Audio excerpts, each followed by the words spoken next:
अरे अरे अरे अरे अरे अरे, ये क्या हुआ? ये कहाँ से आ गए हैं भाई ये अल्फ़ाबेट मैथ्स में? ABCD कब से आने लगी मैथ्स में? देखते हैं। देखो भाई, अब क्या करें, देखना तो पड़ेगा। जब आ ही गई हैं तो इनको भी देख लेते हैं। तो ये ABCD जो हैं वो होती हैं हमारी वेरिएबल्स, जिनको अभी हम दूसरे नए नाम से पढ़ेंगे, क्योंकि जो बुक है हमारी वो है नए पैटर्न पर। NCERT की नई मैथ्स है आपकी ये गणित प्रकाश क्लास 7 की, और जिसका हम कर रहे हैं चैप्टर 4।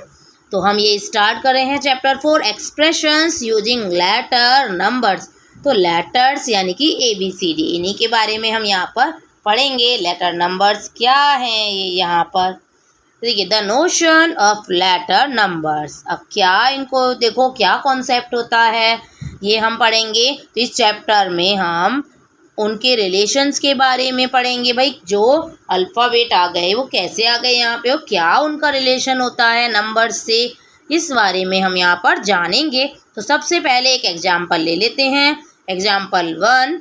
एग्जाम्पल से हमें चीज़ें बहुत जल्दी से समझ में आ जाती हैं। तो देखिए, Shabnam is 3 years older than Aftab. तो शबनम जो है एक लड़की, एक गर्ल, वो 3 years बड़ी है किससे? आफ्ताब से। When Aftab's age 10 years, Shabnam's age will be 13 years। तो जब आफ्ताब की एज 10 years है, यानी कि 10 साल का है जब आफ्ताब, तब शबनम जो है वो 13 years की हो जाएगी।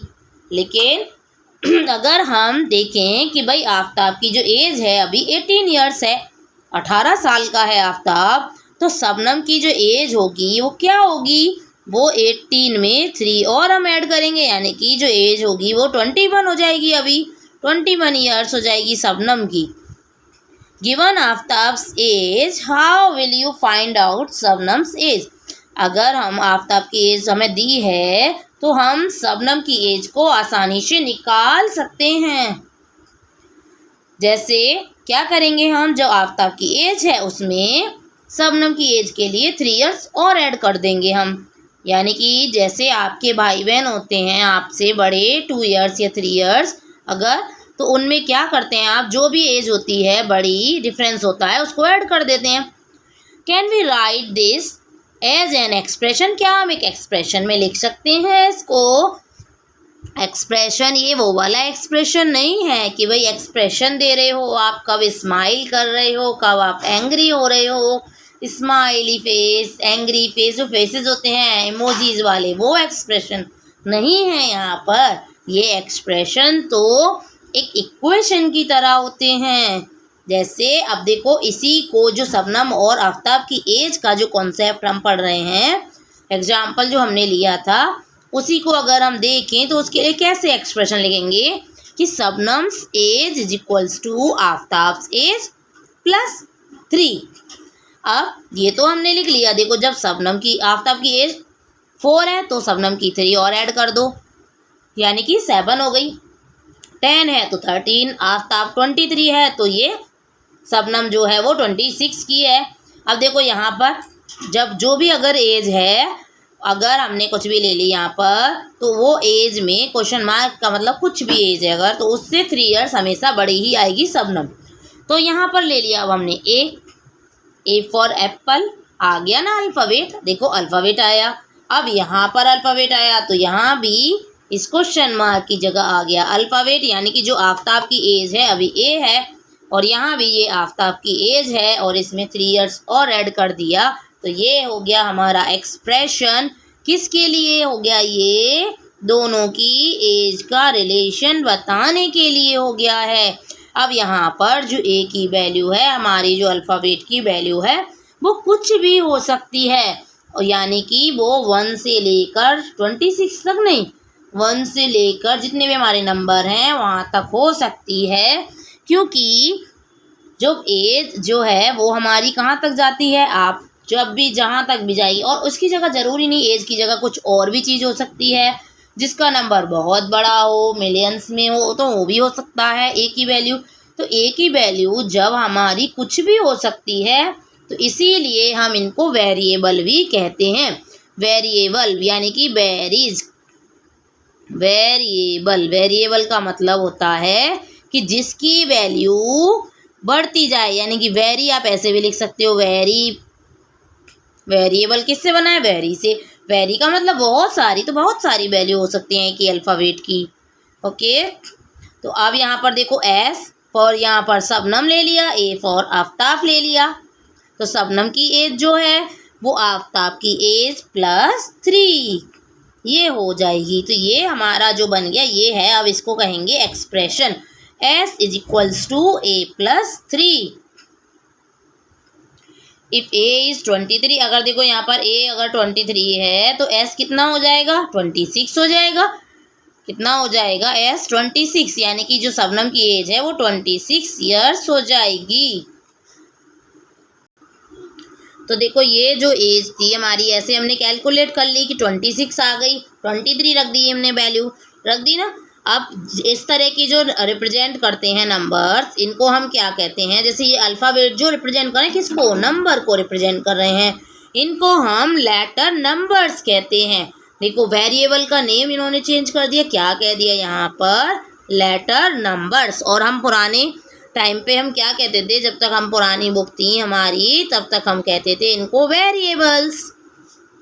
Okay, mathematical expression containing letter numbers. Mathematical expressions जो होते हैं हमारे फेस के एक्सप्रेशन में, तो हमारे बहुत सारे मोड होते हैं, और जब हमारे इस तरीके के मैथमेटिकल एक्सप्रेशंस होते हैं उनमें लेटर और नंबर दोनों चीज़ होती हैं। Such as expression a+3 are called algebraic expression.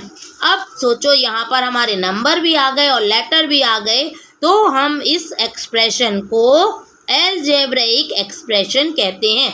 जहाँ पर हमारे अल्फ़ाबेट भी आने शुरू हो जाते हैं मैथ्स में, वो एलजेब्रा का पार्ट हो जाता है, और जहाँ सिर्फ नंबर आते हैं तो वो अरिथमेटिक पार्ट हो जाता है हमारा, अरिथमेटिक, जिसको हम अंक गणित और बीज गणित जानते हैं। हिंदी मीडियम में अगर आप पढ़ेंगे या पढ़ते होते तो आपको अंक गणित और बीज गणित जानने को मिलता। आपके मम्मी पापा अगर हिंदी मीडियम से पढ़े होंगे तो उन्होंने पढ़ा होगा अंक गणित और बीज गणित। देखो अब यहाँ पर क्या दिया है? शबनम की एज अगर दी है तो आफ्ताब की एज कैसे निकालोगे? अब शबनम की एज के लिए तो हमने क्या किया था? आफ्ताब की एज में ऐड कर दिया था हमने 3, यानी कि प्लस कर दिया था।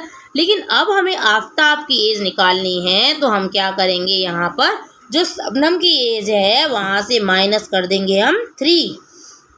अब वहाँ ऐड ना करके हम सब्ट्रैक्ट कर देंगे। तो जो हमारा देखो एक्सप्रेशन बनेगा, एलजेब्रिक एक्सप्रेशन ये बनेगा a = s-3। Use this expression to find Aftab's age if Shabnam's age is 20। अब शबनम की एज 20 है तो आफ्ताब की कितनी हो जाएगी? 20 में से 3 माइनस करोगे, यानी कि कितनी हो जाएगी? 17। कितनी होगी? 17 ईयर्स हो जाएगी वो एज। ओके, नेक्स्ट एग्जाम्पल पर आ जाते हैं। Example number 2, Parthiv is making match stick patterns. Parthiv जो है वो मैच स्टिक यानी कि माचिस की तीलियों का पैटर्न बना रहा है, और वो क्या कर रहा है? बार बार एल बना रहा है, एक के पास एक एल बनाता जा रहा है, तो हर बार उसको 2 मैच स्टिक ऐड होती जा रही हैं। ओके, तो देखिए अब how many match sticks are needed to make 5 Ls. अब देखो 1 एल बनाया तो कितने मैच स्टिक की जरूरत पड़ी? 2 की। 2 एल बनाए तो 4, 3 बनाए तो 6, यानी कि 2 का मल्टीप्लाई होता जा रहा है। 3 2 6।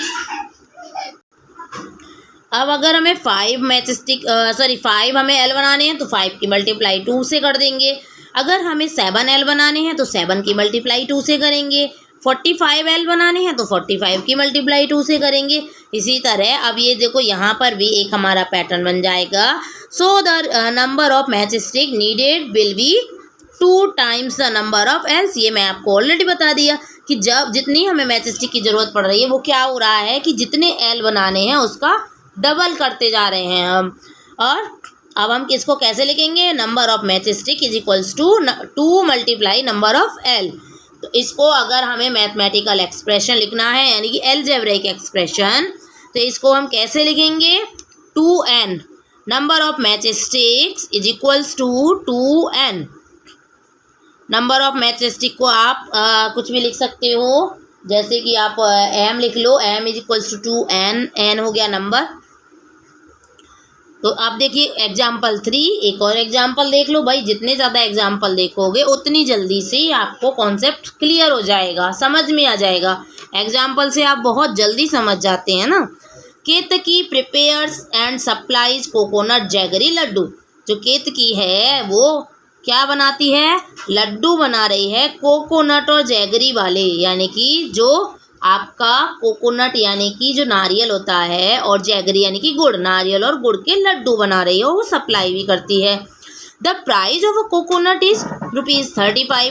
तो एक कोकोनट जो है यानी कि एक नारियल 35 रुपीज़ का आता है। And the price of 1 kilogram jaggery is ₹60। अब 1 किलो गुड़ का जो पाउडर है वो कितने का आता है? 60 रुपीज़ का।